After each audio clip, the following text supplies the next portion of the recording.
Guys welcome to study with Pooja. यहाँ पर हम लोग पॉलिटी का अध्ययन कर रहे हैं। जैसा कि पॉलिटी में हम लोगों ने भाग 4 तक पढ़ लिया था। भाग 1 पढ़ लिया था संघ राज्य क्षेत्र। संघ राज्य क्षेत्र में 1 से 4 आर्टिकल पढ़ लिया था। उसके बाद भाग 2 पढ़ा हम लोगों ने। भाग 2 नागरिकता को बता रहा था, सिटीजनशिप के बारे में 5 से 11 आर्टिकल। उसके बाद हम लोगों ने भाग 3 पढ़ा। भाग 3 क्या था? भाग 3 मौलिक अधिकारों से संबंधित था। मूल अधिकार कितने हैं? तो मूल अधिकार हम लोगों ने देखा भाग 3 में।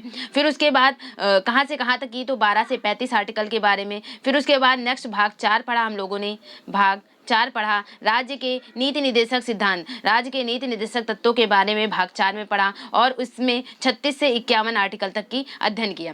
आज हम लोग नेक्स्ट जो है 51 का आर्टिकल, एक आर्टिकल और 51 का वो एक नया अमेंडमेंट, नया संशोधन 42वें संविधान संशोधन द्वारा जोड़ा गया।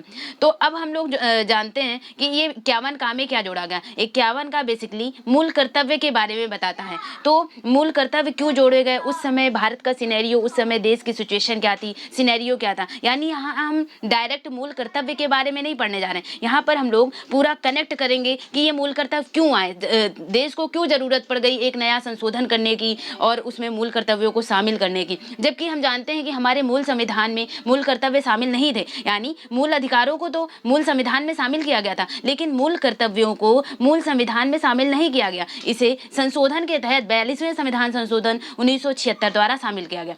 तो क्यों शामिल किया गया, क्या मजबूरी थी? तो यहाँ पर हम उस कॉन्सेप्ट को समझते हैं, उस सिनेरियो को समझते हैं। यहाँ पर आप बहुत अच्छे से कनेक्ट करने वाले हैं चीज़ों को और आप यहाँ पे कॉन्सेप्ट सिर्फ सीखेंगे नहीं, समझेंगे आप कि क्यों आया मूल कर्तव्य। यहाँ पर उस चीज़ को समझते हैं। तो आप जानते हैं उस समय सिनेरियो यानी 42वां संविधान संशोधन 1976 द्वारा मूल कर्तव्यों को जोड़ा गया। किसकी समिति, किस सिफारिश पर? स्वर्ण सिंह समिति की सिफारिश पर। अब हम लोग जानते हैं कि क्यों जोड़ा गया, आखिर इसकी जरूरत क्या पड़ी, मूल कर्तव्य जोड़ने की, संविधान में संशोधन करने की जरूरत क्या पड़ी। 1975 का दौर और 1975 के दौर में उस समय देश की सिचुएशन क्या? 1975 में, क्योंकि 1976 में संशोधन करके लाया गया, तो उस समय सिनेरियो क्या चल रहा है भारत में। तो 1975 का दौर और यहाँ पर लगी हुई है इमरजेंसी। यानी भारत में उस समय क्या लगी थी? इमरजेंसी। इंदिरा गांधी की सरकार और राष्ट्रपति कौन थे? फखरुद्दीन अली अहमद। यानी प्रधानमंत्री कौन थी? इंदिरा गांधी थी इस समय 1975 में और राष्ट्रपति फखरुद्दीन अली अहमद। और ये थी तीसरी इमरजेंसी लगी हुई थी 1975 में। यानी जब हमारे यहाँ संशोधन हुआ 42वां संविधान संशोधन 1976, तो उस समय क्या था? उस समय हमारे यहाँ आपातकाल लगा हुआ था। भारत में आपातकाल की स्थिति और आपातकाल के दौरान ही ये कर्तव्य, मूल कर्तव्यों को कॉन्स्टिट्यूशन में शामिल किया जाता है। तो क्यों जरूरत पड़ती? तो 1975 में इमरजेंसी लगी हुई थी। अपने यहाँ भारत में 3 बार इमरजेंसी लगी है राष्ट्रीय आपातकाल के संबंध में। तो राष्ट्रीय आपातकाल 3 बार अभी तक की लगाया गया है। सबसे पहले 1962 में राष्ट्रीय आपातकाल लगा पहला, और इंडिया चाइना वार के समय। पहले इस समय क्या चल रहा था? India China war. तो इंडिया चाइना वार के समय पहली बार राष्ट्रीय आपातकाल लगता है। राष्ट्रीय आपातकाल किसमें है? आर्टिकल 352। जब मैं आपातकाल पढ़ाऊंगी तो मैं सारा सिनेरियो समझाऊंगी। तो 1962 में पहला राष्ट्रीय आपातकाल लगता है और 1971 में दूसरा राष्ट्रीय आपातकाल 1971 में लगता है इंडिया पाकिस्तान के वार के बाद, इंडिया पाकिस्तान। और तीसरी इमरजेंसी राष्ट्रीय आपातकाल जो है वो 1975 में लगती है, 1975। हालांकि मैं राष्ट्रीय आपातकाल के समय ये बताऊंगी, लेकिन मैं यहाँ बता देती हूँ कि जो राष्ट्रीय आपातकाल है वो 6 जन में आकर के अनिश्चित काल तक की लगाया जा सकता है। जबकि राज्य आपातकाल जो है यानी 356 आर्टिकल, उसका सिनेरियो अलग है कि उसमें अनिश्चित काल तक की नहीं, मैक्सिमम उसमें 3 वर्ष तक की लगाया जा सकता है राज्य आपातकाल। जबकि राष्ट्रीय आपातकाल है अनिश्चित काल तक की 6 माह करके लगाया जा सकता है। उसका मैं पूरा कॉन्सेप्ट बताऊंगी राष्ट्रीय आपातकाल में। तो यहाँ पर आप देखेंगे कि 1962 में पहली इमरजेंसी है भारत और चाइना वार के समय लगती है। फिर ये इमरजेंसी 1968 तक की चलती है, 1962 से 1968 तक की। फिर 1971 में दूसरी इमरजेंसी लगती है भारत पाकिस्तान। यानी 1962 से 1968 तक की ये पहली इमरजेंसी इंडिया चाइना वार के समय। फिर इंडिया पाकिस्तान युद्ध होता है और इंडिया पाकिस्तान 1971 में दूसरी इमरजेंसी लग जाती है। इस समय दूसरी इमरजेंसी लगने से क्या होगा, क्योंकि पहले इमरजेंसी लग चुकी थी और ये आप देख रहे हैं 62 से 68 यानी 6 साल तक की इमरजेंसी चल रही थी। उसके बाद 1971 में जब दूसरी इमरजेंसी लग जाती तो इससे क्या होगा? इससे पूरे देश की जीडीपी गिर जाती है, अनएम्प्लॉयमेंट इतना ज़्यादा बढ़ जाता है। इस समय ही कंडीशन हो जाती है कि जैसे जयप्रकाश 1971 दूसरी इमरजेंसी, और यहाँ पर क्या हो जाता है, दूसरी इमरजेंसी में पूरी जीडीपी घट चुकी होती है। जयप्रकाश नारायण ने एक संपूर्ण क्रांति मूवमेंट भी स्टार्ट हो जाता है जयप्रकाश नारायण का। तो इस समय क्या होगा कि ये स्थिति होने के बाद, यानी 1971 दूसरी इमरजेंसी लगने के बाद तीसरी इमरजेंसी भी लग जाती है। 1975 में तीसरी इमरजेंसी लग जाती है, यानी ये अभी समाप्त भी नहीं हुई होती कि तीसरी इमरजेंसी भी लग जाती है। तीसरी इमरजेंसी 1975 में लगती है। तीसरी इमरजेंसी कब लग जाती है? 1975 में। 1975 में तीसरी इमरजेंसी लग जाती है, और तीसरी इमरजेंसी ये इंदिरा गांधी की सरकार, यानी पीएम यहाँ पे इंदिरा गांधी हैं और राष्ट्रपति हैं इस समय फखरुद्दीन अली अहमद। ये सिचुएशन यहाँ पर राष्ट्रीय आपातकाल की सिचुएशन भी अलग है, क्योंकि इस समय इंदिरा गांधी पर कोर्ट केस चल रहा होता है। इलाहाबाद कोर्ट ने जजमेंट दिया होता है कि जो इलाहाबाद कोर्ट ने कहा होता है कि वो अगले 6 साल तक की कोई भी पब्लिक ऑफिस जो है पब्लिक ऑफिस नहीं ज्वाइन कर सकेंगे। तो इस वजह से इनको अपनी साख, यानी यहाँ पर इनकी साख गिरने लगती है और लोग जन आंदोलन करने लगते हैं 1975 में। तो इमरजेंसी के दौरान यानी यहाँ पर क्या होता था, तो ये रातों रात, यानी उस समय बिना कमेटी से अनुमति लिए ये 1975 में 25 जून की रात को ही आधी रात में पूरे भारत में इमरजेंसी लग जाती है। तो 1975 में इमरजेंसी लग जाती है। तो क्योंकि ये सरकार कहते हैं, इनका मानना होता है कि अगर कोई ये जो जनता है, इस जनता के कुछ अगर इनको मौलिक अधिकार दिए गए तो इनके कुछ अपने कर्तव्य भी हैं राष्ट्र के प्रति, तो इनको अपने कर्तव्यों को फॉलो करना चाहिए। तो इन्हीं कांग्रेस की सिफारिश पर ही एक पार्टी बनाई जाती है, एक कमेटी बनाई जाती है। एक कमेटी, उसका नाम होता है सरदार स्वर्ण सिंह कमेटी। तो जो 1976 में कांग्रेस पार्टी ने एक समिति बनाई और उसका नाम रखा सरदार स्वर्ण सिंह कमेटी, और उसी के रिकमेंडेशन पर आता है 42वां संविधान संशोधन 1976। 42वां संविधान संशोधन 1976 आता, तो इसमें मेजर चेंजमेंट किए जाते हैं, क्योंकि 1975 इमरजेंसी लगने के बाद, आपातकाल की स्थिति के बाद, यहाँ पर 1976 में जो संशोधन, इसमें बहुत सारे परिवर्तन कर दिए जाते हैं। उन परिवर्तनों में से एक परिवर्तन ये भी होता है कि मूल कर्तव्य 1975 के बाद की सिचुएशन है कि पूरे देश में सब कुछ चेंजमेंट हो रहा है, तो यहाँ पर बहुत सारे परिवर्तन किए जाते हैं। उनमें से एक परिवर्तन होता है मूल कर्तव्य। मूल कर्तव्यों को 42वें संविधान संशोधन 1976 द्वारा भारत के कॉन्स्टिट्यूशन में एक जोड़ा जाता है, एक अलग भाग से, भाग 4 में इसको स्थान दे दिया जाता है। और उस समय देखेंगे कि क्योंकि 1975 से 77 ये जो टाइम पीरियड 2 साल का था, यहाँ पे 1975 से 77 2 साल इमरजेंसी चलती है। 1975 से 77 2 साल इमरजेंसी चलती है। इसको डार्केस्ट पीरियड भी कहा जाता है। और इसी के बीच 42वां संविधान संशोधन 1976 में स्वर्ण सिंह समिति की सिफारिश पर ये जो भाग 4 का जोड़ा जाता है, संविधान में एक नया भाग 4 का जोड़ा जाता है, जिसमें मूल कर्तव्यों को शामिल किया जाता है। तो आपने ये सिनेरियो समझा कि मूल कर्तव्य जोड़ने की जरूरत क्यों पड़ी। सरकार को लगा कि लोगों को भी समझना चाहिए कि वो जैसे जन आंदोलन कर रहे हैं, तो इनके कुछ भी देश की अखंडता और अछूतता को अछूत बनाए रखने के लिए इनके भी कर्तव्य हैं, नागरिकों के भी कर्तव्य हैं। तो यहाँ पर इनके कर्तव्य, नागरिकों के कर्तव्यों को शामिल करने के लिए एक नया भाग जोड़ दिया जाता है, जिसको 4 का नाम देते हैं। यहाँ तो आपको ये सिनेरियो समझ में आया कि मूल कर्तव्य जोड़ने की जरूरत क्यों पड़ी, क्यों उस समय भारत की सिचुएशन क्या थी, उस समय फाइनेंशियल कंडीशन क्या थी, उसके बाद क्यों कंडीशन आई मूल कर्तव्य जोड़ने की।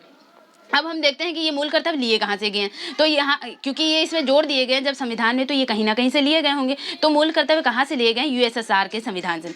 यूएसएसआर यानी पूर्व जो रूस है, पूर्वी रूस से मूल कर्तव्य किस देश के संविधान से लिए गए हैं? तो अगर कहा जाए रूस के संविधान से तो आप रूस लगा दें, नहीं तो यूएसएसआर यानी पूर्व सोवियत संघ रूस बोला जाता है। यूएसएसआर एक्चुअली 15 देशों का संगठन था, जिनमें से 5 देश एशिया में चले गए और 10 देश जो हैं वो यूरोप कॉन्टिनेंट में चले गए। इसका जो विखंडन हो गया, विखंडन होने के बाद एक तरह से टूट गया यूएसएसआर। अब रूस अलग हो गया और ये पार्ट अलग हो गया। तो यूएसएसआर अब नहीं है वर्तमान सिनेरियो में, अब रूस एक अलग देश के रूप में हो गया। तो यूएसएसआर 15 देशों का एक संगठन था। तो यहाँ पर हम देखेंगे कि मूल कर्तव्य कहाँ से लिए गए, तो यूएसएसआर से लिए गए हैं। तो अगर हम देखें, आपसे पूछा जाएगा कि क्या मूल कर्तव्य भारत के मूल संविधान में शामिल थे, तो मूल संविधान में शामिल नहीं थे, जबकि मूल अधिकारों को मूल संविधान में शामिल किया गया था। ठीक है, मूल अधिकारों को मूल संविधान में आपने देखा जो मूल अधिकार थे वो वाद योग्य थे, उनके हनन होने पर हम सुप्रीम कोर्ट जा सकते थे, सुप्रीम कोर्ट जा सकते थे, याचिकाएं दायर हो सकती थी आर्टिकल 32 के तहत, और उच्च न्यायालय जा सकते थे आर्टिकल 226 के तहत, लेकिन मूल अधिकारों के हनन होने पर, और ये वाद योग्य थे। राज्य के नीति निर्देशक तत्वों को हमने देखा ये वाद योग्य नहीं है, राज्य के नीति निर्देशक तत्व वाद योग्य नहीं है, उनके हनन पर हम किसी भी न्यायालय में नहीं जा सकते। उसी प्रकार से ये मूल कर्तव्य भी ये वाद योग्य नहीं है, यानी गैर न्यायोचित प्रकृति के हैं। मूल कर्तव्य कैसे हैं? गैर न्यायोचित प्रकृति के हैं। ये सिर्फ हमारे नैतिक कर्तव्य हैं कि हमें इन चीज़ों को फॉलो करना चाहिए। इनके हनन होने पर इनके हनन होने पर हम सुप्रीम कोर्ट या उच्च न्यायालय, इनके हनन होने पर कोई कहीं न्यायालय नहीं जा सकता, जुडिशियल रिव्यू नहीं फॉलो कर सकता, यहाँ न्यायिक पुनरावलोकन नहीं हो सकता। तो यहाँ पर आप देखेंगे कि ये था मूल कर्तव्य का सिनेरियो कि क्यों आया, क्यों जरूरत पड़ी, क्यों संविधान में शामिल किया गया, और एक 42वां संविधान संशोधन, एक संशोधन के तहत आप देखते हैं कि 1975 में इमरजेंसी लगती है और 1942वां संविधान संशोधन 1976, इतने ज़्यादा मेजर चेंजमेंट होते हैं कि संविधान में कम से कम 60 अनुच्छेदों को परिवर्तित कर दिया जाता है। 60 अनुच्छेदों को परिवर्तित या नए शामिल कर दिए जाते हैं, कुछ भी तो कुछ परिवर्तित किए गए, कुछ शामिल किया गया, कुछ भी। तो ये जो 42वां संविधान संशोधन 1976 में लगभग 60 अनुच्छेदों को परिवर्तित कर दिया जाता है, इसलिए 42वें संविधान संशोधन को क्या कहा जाता है? लघु संविधान कहा जाता है। 42वें संविधान संशोधन को लघु संविधान की संज्ञा दी जाती है। तो यहाँ पर आपने देखा 42वां संविधान संशोधन। उसके बाद अगर 42वें में 1976 में ये चेंजमेंट आता है, फिर मैं अभी आगे सिनेरियो समझाऊंगी कि 1900 जब नई जनता पार्टी की सरकार बनती है तो उसमें क्या चेंजमेंट होता है, 44वां संविधान संशोधन लाया जाता है हालांकि। तो ठीक है, यहाँ पर आपने देखा मूल कर्तव्य का सिनेरियो समझ लिया आपने कि ये जो मूल कर्तव्य हैं वो कर्तव्य हैं एक तरह से नागरिकों के। तो ये जो एक तरह से मूल अधिकार और कर्तव्य आपस में जुड़े हुए हैं, लेकिन इनको मूल कर्तव्यों को एक अलग भाग में इन्हें स्थान दे दिया गया है। तो यहाँ पर आप देखेंगे कि नागरिकों के अधिकार और कर्तव्य आपस में संबंधित और अविभाज्य हैं, इनको अलग अलग नहीं किया जा सकता। लेकिन आप देखेंगे जो संविधान निर्माता थे, संविधान निर्माताओं ने मूल अधिकारों को तो शामिल किया था, लेकिन मूल कर्तव्यों को उसमें शामिल नहीं किया था। फिर उसके बाद ये जुड़ जाते हैं मूल कर्तव्य जो हैं। आप देखेंगे मूल कर्तव्यों को कहाँ के संविधान में लिया गया है, कहाँ के संविधान में इनको लिखा गया, लिपिबद्ध किया गया है। तो आप देखेंगे ना अमेरिका में जो मूल कर्तव्य हैं शामिल किए गए हैं, ना अमेरिका में, ना ही कनाडा में, फ्रांस में, यानी जो लोकतांत्रिक देश हैं अमेरिका, कनाडा, फ्रांस, जर्मनी,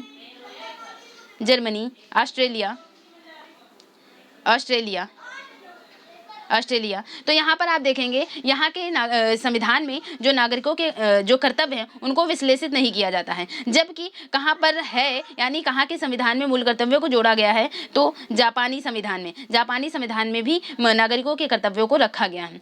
तो यहाँ पर हम देखेंगे कि अगर ये किसकी सिफारिश पर आया था, कांग्रेस कमेटी ने बनाया था, स्वर्ण सिंह समिति, और स्वर्ण सिंह समिति की सिफारिश पर इसमें संशोधन किया गया 42वां संविधान संशोधन 1976 में। एक नए भाग 4 में मूल कर्तव्यों को जोड़ा गया। तो अब हम लोग ये जो स्वर्ण सिंह समिति की सिफारिश क्या थी, स्वर्ण सिंह समिति की सिफारिश तो आप देखेंगे 1976 में आई। कांग्रेस पार्टी ने स्वर्ण सिंह समिति का गठन किया और इस समय राष्ट्रीय आपातकाल 2 साल का 1975 से 77 चल रहा था।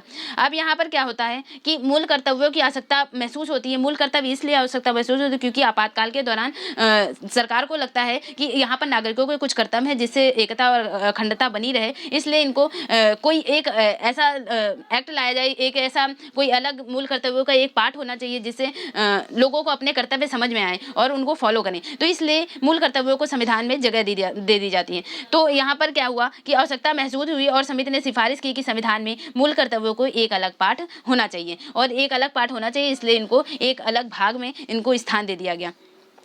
तो आप देखेंगे जो मूल कर्तव्य हैं वो 42वें संविधान संशोधन 1976 द्वारा इनको जोड़ा जाता है, लागू कर दिया जाता है और भाग 4 का में इनको सम्मिलित किया जाता है। इसमें सिर्फ और सिर्फ एक ही अनुच्छेद है और वो भी भाग 4 का में 51 का अनुच्छेद। जो भी अमेंडमेंट, जो भी संशोधन के थ्रू आए हैं आप देखेंगे उनमें का, खा ऐसे वर्डिंग जुड़ जाती है। तो आप देखेंगे संशोधन यानी 51 का वर्ड से आप समझ जाए ये बाद में जुड़ा हुआ है, मूल संविधान में शामिल नहीं हुआ, सब पार्ट बन गया है। तो 51 का है मूल 51 का अनुच्छेद है, भाग 4 का है। और ठीक है, तो यहाँ पर 42वां संविधान संशोधन है 1976। यहाँ पर आप देखेंगे कि जो संविधान था, यानी संविधान सभा, ये यहाँ पे संविधान में जो इनको कांग्रेस पार्टी थी, कांग्रेस पार्टी ने घोषणा की कि जो संविधान में मूल कर्तव्यों को ना जोड़ा जाना, यानी उस समय नहीं जोड़ा गया, ये एक तरह से ऐतिहासिक भूल थी और जो संविधान निर्माता नहीं कर पाए उन्हें अब हमने कर दिया है। तो यहाँ पे यानी आप देखेंगे 1950 में कॉन्स्टिट्यूशन लागू हो जाता है और 1976 में इन्हें जोड़ा जा रहा है, यानी 26 साल बाद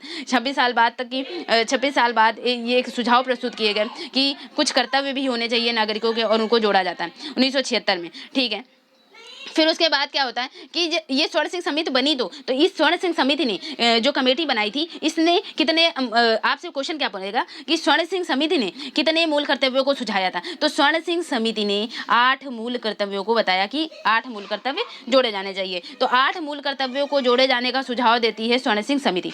फिर उसके बाद क्या होता है, जब 42वां संविधान संशोधन लागू हुआ, 42वां संविधान संशोधन अधिनियम बना जब 1976 में, तो इसमें कितने कर्तव्यों को शामिल किया गया, 10 मौलिक कर्तव्यों को शामिल किया गया। आप याद कर सकते हैं, आपके पास अधिकार कम है, आपसे पूछा जाए मूल अधिकार कितने हैं, मूल कर्तव्य कितने हैं, तो आपके पास अधिकार यानी आपका राइट्स कितना है, तो आप सोचोगे कि अधिकार हमें कम मिले हैं, यानी आप कहोगे कि अधिकार कम होने चाहिए और लेकिन कर्तव्य, हमारे देश के प्रति कर्तव्य ज्यादा होने चाहिए। तो कर्तव्य कितने हैं, 11 है। वर्तमान सिनेरियो क्या है, 11 मूल कर्तव्य हैं। और जो आपसे पूछा है मूल अधिकार कितने हैं, मूल अधिकार 6 हैं। मूल संविधान में 7 थे, लेकिन मूल अधिकार वर्तमान सिनेरियो में कितने हैं, 6 हैं। और मूल कर्तव्य कितने हैं, 11। तो ये अगर स्वर्ण सिंह समिति बनाई थी जिसने रिकमेंडेशन दिया था कि वो मूल कर्तव्यों को शामिल किया जाना चाहिए, एक अलग पार्ट से बनाना चाहिए, तो स्वर्ण सिंह समिति ने बनाया, तो इसमें 8 इन्होंने 8 मूल कर्तव्यों को शामिल जोड़े जाने का प्रावधान रखा। लेकिन जब संशोधन हुआ तो 10 मूल कर्तव्य जोड़े गए भारतीय संविधान में। 10 मूल कर्तव्य जो इन्होंने 8 बताया था, उनमें से भी इन्हें किसमें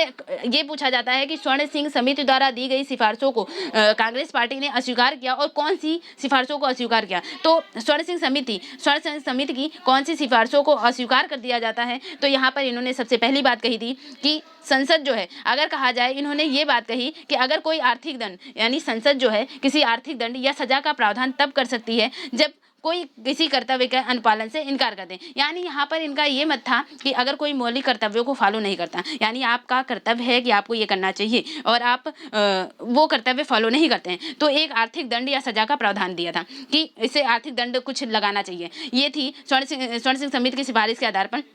ये पूछा जाता क्या क्या इन्होंने शामिल किया था, तो इन्होंने ये शामिल किया गया था कि संसद जो है सजा का प्रावधान कर सकती है, यानी किसी आर्थिक दंड या सजा का प्रावधान तब कर सकती है जब कोई कर्तव्य के अनुपालन से इनकार कर दे, जब कोई अपने कर्तव्यों को फॉलो ना करे। फिर दूसरी इनकी जो सिफारिश थी, यानी दूसरी इनका मत जो था स्वर्ण सिंह समिति का, तो दूसरा ये था कि मूल अधिकारों के लागू करने के आधार पर या मूल कर्तव्यों के अरुचिकर होने के आधार पर कोई भी कानून इस तरह का अर्थदंड या सजा लगाने का प्रावधान अदालत द्वारा नहीं किया जाएगा। यानी यहाँ पर ये था कि पहली बात इन्होंने कहा कि जो मूल कर्तव्य हैं, मूल कर्तव्यों को फॉलो करना चाहिए, और फॉलो करने पर यहाँ पर क्या कहा था कि मूल कर्तव्यों को फॉलो ये जो संसद है वो आर्थिक दंड या सजा का प्रावधान कर सकती है मूल जो कर्तव्यों के अनुपालन से इनकार कर देने पर। दूसरी बात क्या थी, दूसरी बात ये थी कि मूल अधिकारों को लागू करने के अगर किसी को मूल कर्तव्य अरुचिकर लग रहे हैं और उस आधार पर कोई कानून या अर्थदंड या सजा लगाने का प्रावधान जो है वो अदालत नहीं करेगा, जुडिशियल रिव्यू को यहाँ पर नहीं लिया जाता है,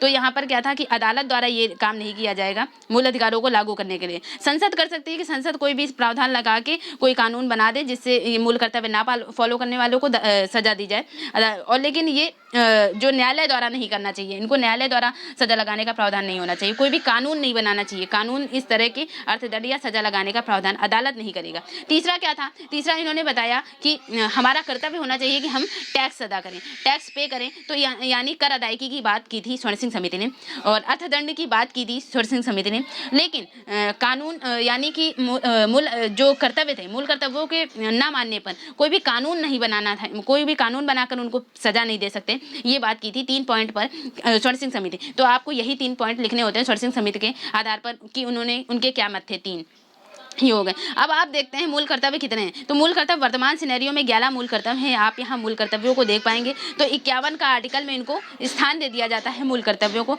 तो मूल संविधान में पहले 10 यानी मूल संविधान 42वें संविधान संशोधन 1976 द्वारा 10 मूल कर्तव्यों को शामिल किया गया और आखिरी एक 11वां मूल कर्तव्य जो था, 11वां मूल कर्तव्य को बाद में 86वें संविधान संशोधन 2002 द्वारा जोड़ा गया। 86वें संविधान संशोधन 2002 द्वारा 11वां मूल कर्तव्य जोड़ा जाता है। तो आप देखेंगे कि जो 51 का आर्टिकल है, 51 में भारतीय जो नागरिक है यानी जो कर्तव्य हैं वो कौन कौन से 10 कर्तव्यों को जोड़ा गया है।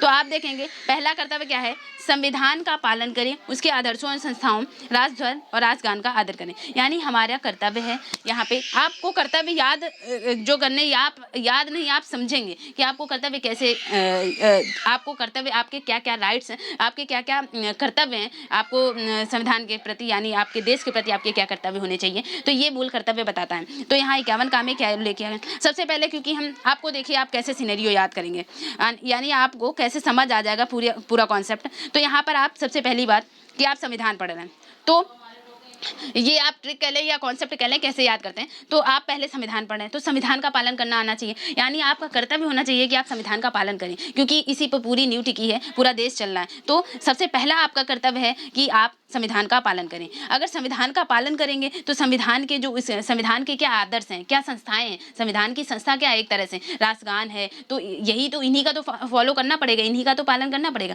तो सबसे पहली बात क्योंकि आप संविधान पढ़ रहे हैं तो आपका कॉन्सेप्ट क्या होगा कि संविधान का सबसे पहली बात पालन करें, क्योंकि पॉलिटी में आप संविधान का पालन करें और उसके आदर्श और संस्थाएं क्या है, राष्ट्रगान और राष्ट्रध्वज, इनका सम्मान करें। पहला पॉइंट हो गया कि आपने क्योंकि संविधान पढ़ रहे थे यहीं से उठा लिया। दूसरा आप पॉइंट क्या करेंगे कि जब आपने संविधान का फॉलो कर लिया तो संविधान बना, संविधान का निर्माण क्यों हुआ, संविधान किसकी याद दिलाता है, स्वतंत्रता की याद दिलाता है। तो यानी स्वतंत्रता के लिए जो भी राष्ट्रीय आंदोलन प्रेरित किए वो उन उच्च आदर्शों को अपने हृदय में संजोए रखने की बात करता है।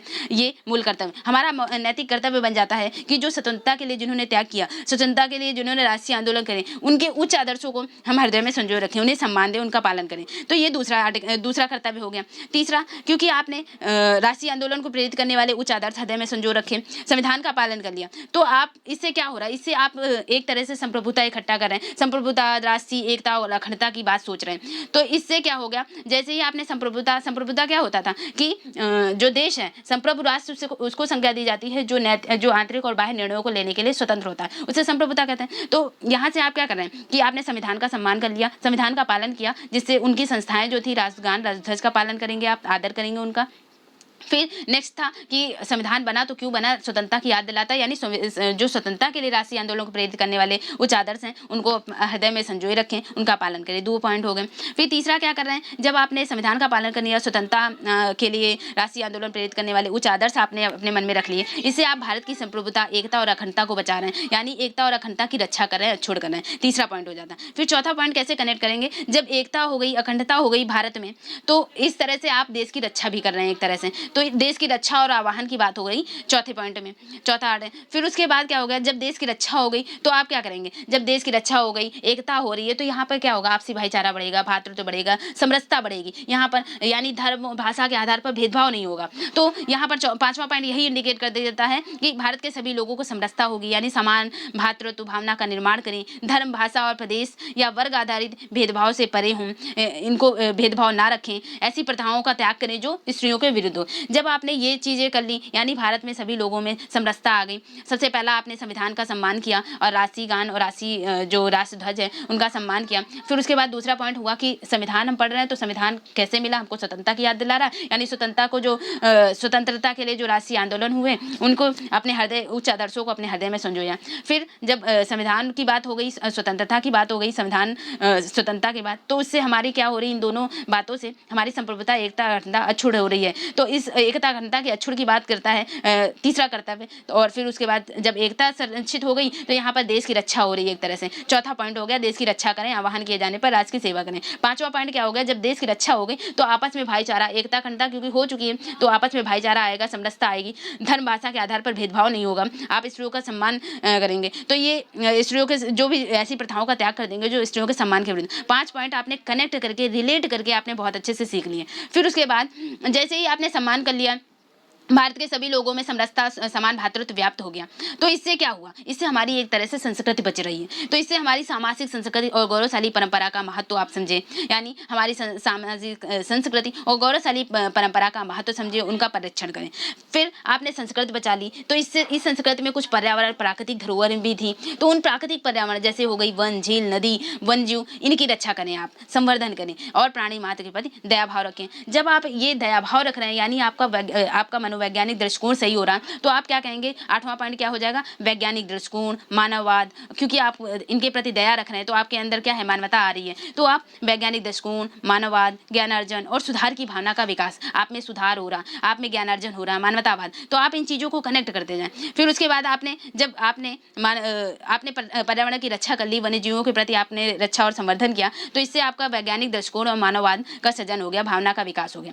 जब ये आपके अंदर भावना आ गई, वैज्ञानिक दृष्टिकोण हो गया, तो आप कुछ भी चीज़ें हों, जैसे सार्वजनिक संपत्ति है, लाल किला, ताजमहल, तो ये आप यहाँ पर आप क्या करेंगे? इनको भी सुरक्षित रखने का प्रयास करेंगे, यानी आप सार्वजनिक संपत्ति की रक्षा करना सीख जाएं, यानी सार्वजनिक संपत्ति की रक्षा करेंगे और फिर आप हिंसा से दूर रहेंगे कि इनको क्षति ना हो, यानी हिंसा से दूर रहें। फिर 10वां पॉइंट, 10वां हमारा कर्तव्य क्या हो जाता है कि 10वां कर्तव्य हो जाता है, आपने अपने संविधान की रक्षा कर ली, स्वतंत्रता के उच्च आदर्श अपने मन में संजो लिए। फिर उसके बाद आपने क्या किया? संप्रभुता, एकता, अखंडता की रक्षा कर ली और देश की रक्षा कर ली। इससे चौथा पॉइंट हो जाता है देश की रक्षा कर ली। देश की रक्षा होने के बाद आप में समरसता आ गई, समान भ्रातृत्व की भावना आ गई, धर्म भाषा के आधार पर आपने भेदभाव नहीं किया, जो भी स्त्रियों के प्रति ऐसी प्रथाओं का त्याग कर दिया जो स्त्रियों के सम्मान के विरुद्ध थी। 5वां पॉइंट हो जाता है। 5वां पॉइंट के बाद छठा क्या हो जाता है? इससे हमारी संस्कृति बच रही थी, यानी सामाजिक संस्कृति की गौरवशाली परंपरा का महत्व आप समझ गए। फिर उसके बाद 7वां पॉइंट क्या हो जाता है? 7वां कर्तव्य क्या हो जाता है कि आप इसे सामाजिक संस्कृति बच रही, यानी आप पर्यावरण के प्रति भी आपका कर्तव्य हो जाता है, यानी पर्यावरण की आप रक्षा करें, वन जीवों की रक्षा करें, प्राणी मात्र के प्रति दया का भाव रखें। जब दया का भाव रखेंगे, ये आपके दृष्टिकोण को दर्शाता है कि आप मानवतावादी दृष्टिकोण के हैं, आप वैज्ञानिक दृष्टिकोण, ज्ञानार्जन आपने ज्ञान अर्जन कर लिया, आप इसलिए इन बातों को समझ पा रहे हैं, यानी 8वां पॉइंट हो जाता है वैज्ञानिक दृष्टिकोण को समझ लिया आपने। फिर 9वां पॉइंट हो जाता है कि जब वैज्ञानिक दृष्टिकोण हो जाएगा, मानवतावाद हो जाएगा आप में, तो आप सार्वजनिक संपत्ति की रक्षा करना भी सीख जाएंगे, यानी सार्वजनिक संपत्ति को सुरक्षित करेंगे आप।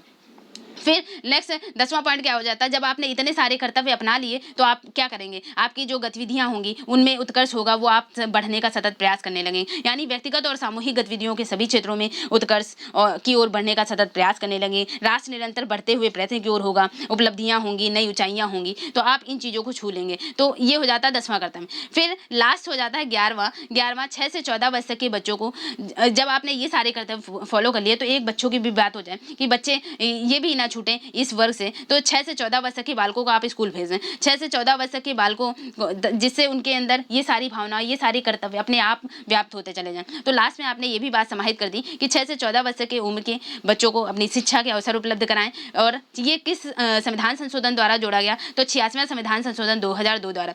जब भी तो आपने कितनी इजीली तरीके से आपने कनेक्ट करके आपने 11 मूल कर्तव्यों को समझ लिया शायद।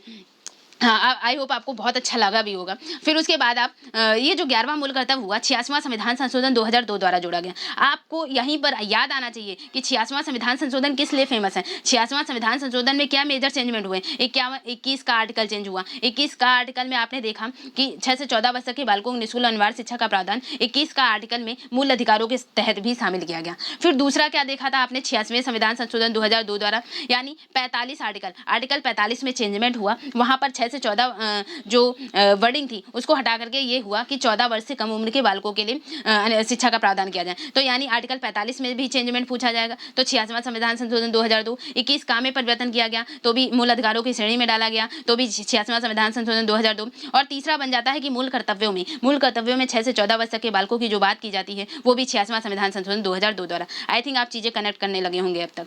ठीक है, नेक्स्ट हम लोग पढ़ते हैं। ये तो आपने देख लिया मूल कर्तव्य कितने थे 11, और इजीली आपने उनको कनेक्ट करके सिनेरियो आपने समझ लिया। अब ये मूल कर्तव्यों की विशेषताएं, मूल कर्तव्यों की क्या क्या विशेषताएं होती हैं, तो जैसे कि ये मूल कर्तव्य किस चीज़ों को दर्शा रहा है, यानी तो यहाँ पर आप देखेंगे कि मूल कर्तव्यों की विशेषताओं के संदर्भ में क्या उल्लिखित किया जाता है कि इनमें से कुछ नैतिक कर्तव्य थे। आपने मूल कर्तव्यों में क्या देखा कि इनमें से जो थे कुछ नैतिक कर्तव्य थे, कुछ नागरिक कर्तव्य थे। यानी उदाहरण के रूप में जैसे जो स्वतंत्रता संग्राम और उच्च आदर्शों को के सम्मान की की बात थी वो एक नैतिक दायित्व था कि हम स्वतंत्रता संग्राम के उच्च आदर्शों को, यानी स्वतंत्रता के लिए राष्ट्रीय आंदोलन को प्रेरित करने वाले उच्च आदर्शों को हृदय में संजोए रखें। ये क्या था? ये एक नैतिक दायित्व था, आपका नैतिक कर्तव्य है, नैतिक दायित्व है। आपको इसके लिए कोई आपके मन में नहीं जानता है, लेकिन आप अपने मन में जानते हैं कि आप इन चीज़ों का सम्मान करते हैं, तो ये आपका एक नैतिक दायित्व बन जाता है। जबकि जो ये कर्तव्य कब बन जाता है? नागरिक कर्तव्य, यानी करना, आपको दिखना चाहिए कि आप राष्ट्रीय ध्वज का सम्मान कर रहे हैं, आप राष्ट्रगान का सम्मान कर रहे हैं, आप खड़े हैं राष्ट्रगान होने के टाइम, तो ये आपका कर्तव्य हो जाता है, यानी ये एक नागरिक कर्तव्य हो जाता है। आप कहीं भी जा रहे हैं, आपका नागरिक कर्तव्य होने। जबकि जो नैतिक दायित्व था, नैतिक दायित्व दिखता नहीं था, वो आपके मन में था, लेकिन नागरिक कर्तव्य दिख रहा है, यानी राष्ट्रध्वज राष्ट्रगान का आदर करना, ये आपका नागरिक कर्तव्य हो जाता है। ये थी इसके मूल कर्तव्य की विशेषताएं। तो मूल कर्तव्य की विशेषताओं में दूसरा पॉइंट क्या आता है कि ये जो मूल्य हैं भारतीय परंपरा, पौराणिक कथाओं, धर्म और पद्धतियों से संबंधित हैं। तो दूसरे शब्दों में भारतीय जीवन पद्धति आंतरिक कर्तव्यों का वर्गीकरण है। कर्तव्य यानी इसकी मूल कर्तव्य की यही जो पॉइंट है, यही विशेषता बताई जा रही है कि ये जो मूल कर्तव्य हैं ये क्या कर रहे हैं? ये भारतीय परंपरा को दर्शा रहे हैं। ये किससे संबंधित है? परंपराओं, पौराणिक कथाओं से संबंधित है कि हमारी संस्कृति की रक्षा हो, हमारे पर्यावरण की रक्षा हो। तो ये संस्कृति है, पौराणिक कथा, धर्म, इनकी पद्धतियों से संबंधित है। आंतरिक कर्तव्यों, ये जो व्यक्ति के कर्तव्यों का वर्गीकरण कर रहा है, दूसरा पॉइंट हो जाता है। फिर तीसरा क्या कहा जाता है कि मूल अधिकार जो थे, आपने देखा मूल अधिकार सभी के लिए थे, कुछ नागरिकों यानी देसी नागरिकों के लिए थे, कुछ विदेशी नागरिकों के लिए थे। उनमें से जो देश और विदेश यानी सभी नागरिकों के लिए थे, उनमें से 14 आर्टिकल 20, 21 का, फिर उसके बाद 23, 24, 25, 26, 27 और 28 ये आर्टिकल देसी और विदेशी दोनों नागरिकों के लिए थे। 14, 20, 21 का, 23, 24, 25, 26, 27 और 28। जबकि जो इसके अलावा जो बचे, यानी 12 से 35, 14 से 32 तक में जो इसके अलावा जो बचे वो सिर्फ नागरिकों के लिए थे। ये वाले आर्टिकल 14, 20, 26 ये जो है ये देसी नागरिकों और विदेशी सबके लिए थे। तो ये आपने क्या देखा कि जो मूल अधिकार थे, मूल अधिकार वो सभी लोगों के लिए थे, नागरिक और, जबकि मूल कर्तव्य जो हैं वो मूल कर्तव्य सिर्फ और सिर्फ अपने देश के नागरिकों के लिए हैं, ना कि विदेशियों के लिए। तीसरा पॉइंट यही इंडिकेट कर रहा है कि मूल अधिकार सभी के लिए थे, जबकि मूल कर्तव्य जो हैं वो सिर्फ नागरिकों के लिए हैं, ना कि विदेशियों के लिए। फिर आपने देखा कि जो जैसे ही निदेशक तत्व हैं, राज्य के नीति निर्देशक तत्वों को गैर न्यायोचित प्रकृति के हैं, उनके हनन होने पर आप न्यायालय में, सुप्रीम कोर्ट में कहीं भी नहीं जा सकते हैं कोई भी। तो वैसे ही निदेशक तत्वों की भांति ही जो मूल कर्तव्य हैं उनके हनन यानी मूल कर्तव्य, आप अपने कर्तव्यों को पालन नहीं कर रहे हैं तो आपको कोई न्यायालय में खड़ा नहीं कर सकता, आपके खिलाफ कोई कानूनी संस्तुति नहीं हो सकती। तो ये बात कहता है, यानी ये आपने मूल कर्तव्यों की विशेषताएं क्या थी कि कुछ नैतिक कर्तव्य थे। नैतिक कर्तव्य स्वतंत्रता संग्राम के उच्च आदर्शों को संजोए रखना, ये नैतिक कर्तव्य हुआ। कुछ नागरिक कर्तव्य थे, राष्ट्रध्वज राष्ट्रगान का सम्मान करना, आदर करना। कुछ ये जो मूल कर्तव्य को दर्शा रहे हैं, तो मूल कर्तव्य हैं भारतीय परंपराओं, पौराणिक कथाओं के बारे में को दर्शा रहे हैं, पद्धतियों से संबंधित बता रहे हैं। और जो मूल अधिकार सभी के लिए थे, जबकि मूल कर्तव्य जो हैं वो सिर्फ नागरिकों के लिए हैं। निदेशक तत्वों के बाद ये जो हैं गैर न्यायोचित प्रकृति के हैं मूल कर्तव्य, और इनके हनन होने पर आप कानून यानी कोई कानूनी संस्तुति नहीं कर सकते। ये तो थे मूल कर्तव्य की जो हैं विशेषताएं। फिर उसके बाद मूल कर्तव्यों की आलोचना। आप जानते हैं कि हर पॉइंट में आलोचना वर्ड वाला आलोचना जरूर काउंट की जाती है कि आप इसके निगेटिव फैक्ट क्या देखते हैं, यानी आलोचना किस पॉइंट पर की जाती है। तो आलोचना, जो आलोचक हैं वो आलोचना इस पॉइंट पर करते हैं कि इसमें जो यानी कर्तव्य तो शामिल कर दिए गए, लेकिन कुछ मेजर जो चेंजमेंट होने चाहिए, यानी कुछ मेजर कर्तव्य नागरिकों के होने चाहिए, उनको शामिल ही नहीं किया गया। जैसे कि कर होना चाहिए, कर की बात किसने, टैक्स अदायगी की बात किसने की थी? स्वर्ण सिंह समिति ने बताया था कि टैक्स नागरिक का कर्तव्य होना चाहिए कि वो टैक्स अदा करे, ये कर्तव्यों में शामिल होना चाहिए। लेकिन यहाँ पर कर नहीं शामिल किया गया, मतदान नहीं शामिल, अदायगी, परिवार नियोजन, ये जैसे मूल पॉइंट जो थे इनको कर्तव्यों में शामिल नहीं किया गया। तो ये इस पॉइंट पर इसकी आलोचना की जाती है कि स्वर्ण सिंह समिति ने तो शामिल किया था कर की बात, लेकिन इन्होंने यानी मूल कर्तव्य में जो 10 पॉइंट शामिल किए गए उनमें यानी तो उसमें इन पॉइंट को उजागर नहीं किया गया, यानी टैक्स को नैतिक कर्तव्य नहीं बताया गया। इस पॉइंट पर आलोचना। दूसरी आलोचना ये की जाती है कि इसमें जो शब्द हैं, जैसे उच्च आदर्शों को हृदय में संजोए रखना, तो उच्च आदर्श हो गया, सामाजिक संस्कृति हो गई, जो कि एक जो स्पष्ट अर्थ नहीं दे रहे हैं। यानी यहाँ पर लोग कंफ्यूज हो जाते हैं कौन से उच्च आदर्श, कौन से सामाजिक संस्कृति या वैज्ञानिक दृष्टिकोण, तो यहाँ पर एग्जैक्ट मीनिंग नहीं साफ हो रहा। तो यहाँ पर ये कह रहे हैं कि कुछ अस्पष्ट हैं, बहुत से अर्थ देने वाले हैं। तो यहाँ पर दूसरा पॉइंट, इस पॉइंट पर आलोचना करी जाती है कि ये कुछ अस्पष्ट हैं, तीसरे पॉइंट पर क्या आलोचना की जाती है कि यहाँ पर बताया गया है कि मूल कर्तव्य जो है गैर न्यायोचित हैं, इनके हनन होने पर यानी इनके न फॉलो करने पर आप न्यायालय नहीं जा सकते। तो ये बताया गया कि जब गैर न्यायोचित हैं तो इसमें क्योंकि स्वर्ण सिंह समिति ने क्या कहा था, स्वर्ण सिंह समिति ने कहा था कि जब मूल कर्तव्यों को फॉलो ना करे उसे अर्थदंड, संसद को ये अधिकार होना चाहिए कि वो अर्थदंड दे सकते हैं या लेकिन कानून बनाकर नहीं, लेकिन अर्थदंड का प्रावधान होना चाहिए। लेकिन यहाँ पर गैर न्यायोचित प्रकृति होने के चलते, मूल कर्तव्यों को गैर न्यायोचित प्रकृति होने के चलते कोई भी यहाँ पर उनको कोई भी दंड का प्रावधान नहीं है। तो यहाँ पर यानी लोग माने या ना माने, इसलिए इस पॉइंट पर भी इसकी आलोचना की जाती है कि गैर न्यायोचित क्यों रखे गए हैं। फिर चौथे पॉइंट पर इस परिप्रेक्ष्य में आलोचना की जाती है कि संविधान में इन्हें जो शामिल तो कर दिया गया, तो यानी कुछ लोग कहते हैं कि ये बेकार ही शामिल कर दिए गए कि क्योंकि जो हमारे नैतिक कर्तव्य हैं वो उसे इंसान खुद समझता है और सभी को वो मानने चाहिए, लेकिन इसे संविधान में शामिल करने से कोई ज़्यादा खास फायदा नहीं हुआ। इस पॉइंट पर भी इसकी आलोचना की जाती है। तो आपने देखा आलोचना 4 पॉइंटों पर की गई, यानी कहा गया कि कुछ कर अदायगी, परिवार नियोजन जैसे कुछ मूल कर्तव्य जो होने चाहिए उनको शामिल नहीं किया गया,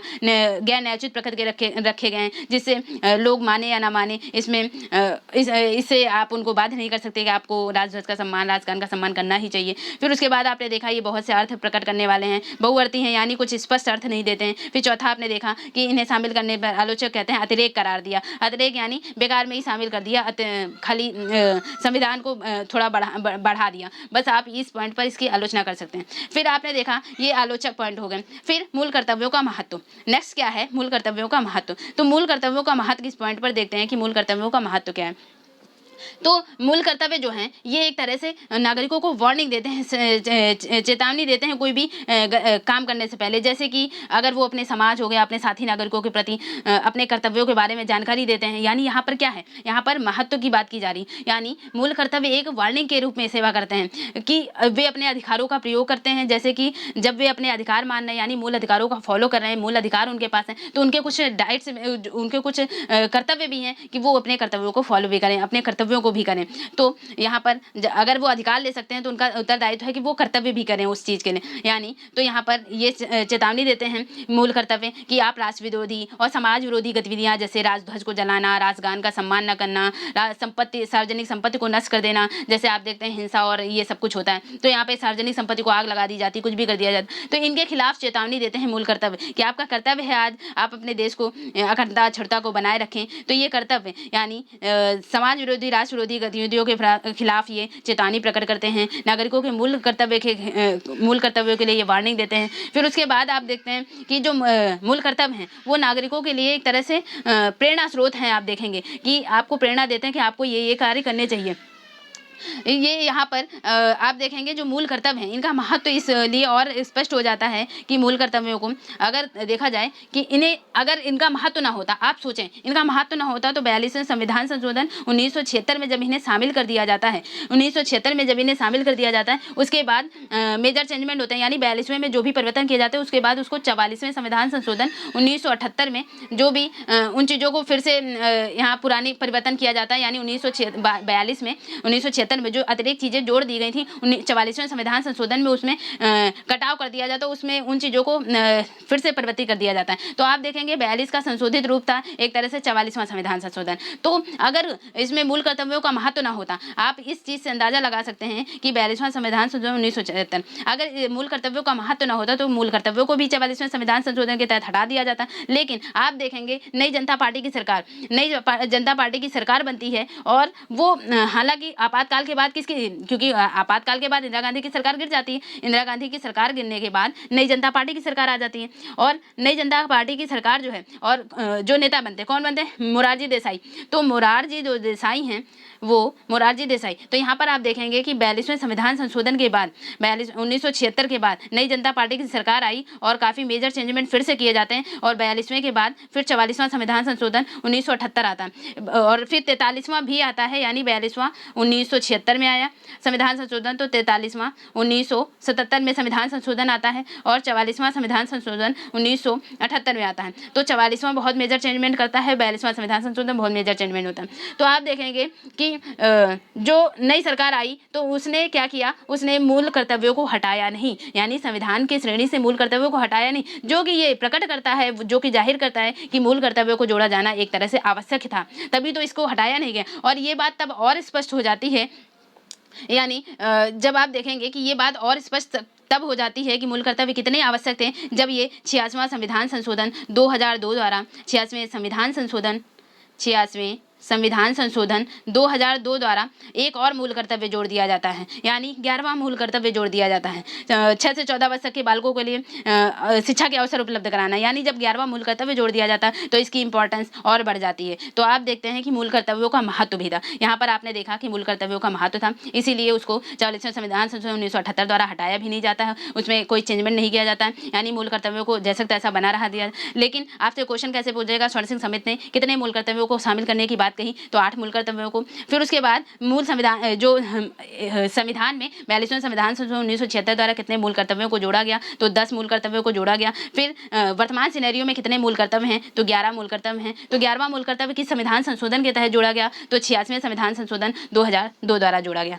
ठीक है, तो ये तो था मूल कर्तव्य का महत्व। फिर उसके बाद नेक्स्ट आता है वर्मा समिति टिप्पणियां। तो यानी आपको मूल कर्तव्य पढ़ते समय आपका माइंड मेकअप सिर्फ 2 समितियों पर होना चाहिए। एक, आपसे आए मूल कर्तव्यों पर दी गई समितियों पर संक्षिप्त टिप्पणी लिखें, तो आप क्या होगा, मूल कर्तव्यों से संबंधित 2 समितियां, यानी स्वर्ण सिंह समिति के 3 पॉइंट कि उन्होंने कर अदायगी की बात करी है और ना मानने पर दंड का प्रावधान किया है, लेकिन कोई कानूनी तीसरा पॉइंट था कि कानूनी अर्थदंड या सजा का प्रावधान जो है वो न्यायालय द्वारा नहीं लगाने की बात करी है स्वर्ण सिंह समिति ने।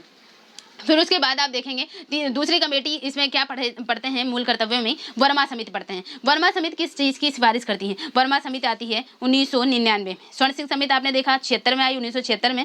और फिर उसके बाद वर्मा समिति जो आई है 1999 में। तो आपसे पूछा जाएगा, पहला क्वेश्चन यहीं से बन जाता है कि वर्मा समिति कब गठित की गई, तो 1999 में। इसने क्या किया, ये मूल कर्तव्यों की पहचान और उनके क्रियान्वयन के लिए जो कानूनी प्रावधान लागू करने की बात करती है। यानी वर्मा समिति यहाँ पर क्या, अभी तक की गैर न्यायोचित प्रकट किए थे, गैर न्यायोचित प्रकट होने के कारण यहाँ पर वर्मा समिति, ये इसका आपका कॉन्सेप्ट क्या चलना चाहिए कि वर्मा समिति जो है वो यहाँ पर कुछ कानून ले आएगी, कुछ लॉ बना देगी कि आप अगर राष्ट्रगान राष्ट्रध्वज का सम्मान नहीं करते तो इस कानून के तहत आपको ये सजा दी जाती है। यानी यहाँ पर इनडायरेक्ट वे में एक तरह से आपको कानूनी बाध्यता दी जा रही है कि आप इनका पालन नहीं करेंगे तो इसके खिलाफ आप सजा के हकदार हो जाते हैं। तो ये वर्मा समिति है, आपका माइंड पे क्या होगा कि वर्मा समिति क्या करती है, एक कानूनी प्रावधान लागू करने की बात करती है, मूल कर्तव्यों के पहचान यानी मूल कर्तव्यों को फॉलो ना करने पर कानूनी प्रावधानों को लागू करने की बात करेगी वर्मा समिति। तो कौन कौन से कानूनी प्रावधान ला सकती हैं, तो कब गठित हुई, तो 1999 में। और कौन कौन से, जैसे इसने पहला पॉइंट, वर्मा समिति का पहला पॉइंट क्या है,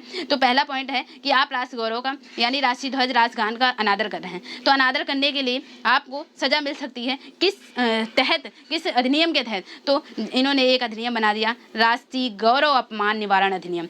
राष्ट्रीय गौरव अपमान निवारण अधिनियम 1971 के तहत आपको सजा भी मिल सकती है।